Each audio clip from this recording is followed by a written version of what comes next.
நீங்க எதை கேட்டாலும் அது உங்களுக்கு தரப்படும்னு நீங்க சொன்னது ஞாபகம் இருக்கா? தட்டுங்கள், அப்போது உங்களுக்கு திறக்கப்படும்.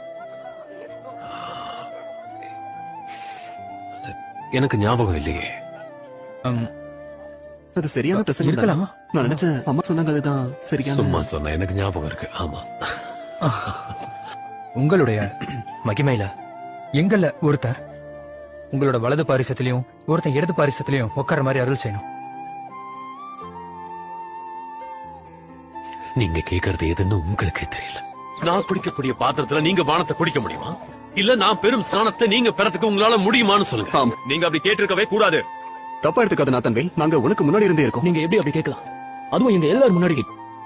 எவனாகிலும் பெரியவனாய் இருக்க விரும்பினா உங்களுக்கு பணிவிடைக்காரனாய் இருக்க கடவன். எவனாகிலும் முதன்மையானவனாய் இருக்க விரும்பினா ஒரு அடிமையை போல இருக்க கடவன். அப்படியே மனுஷகுமாரனும் ஊழியம் கொள்ளும்படி வராமல் ஊழியம் செய்யவும் அநேகரை மீட்கும் பொருளாக தம்முடைய ஜீவனை கொடுக்கவும் வந்தார்.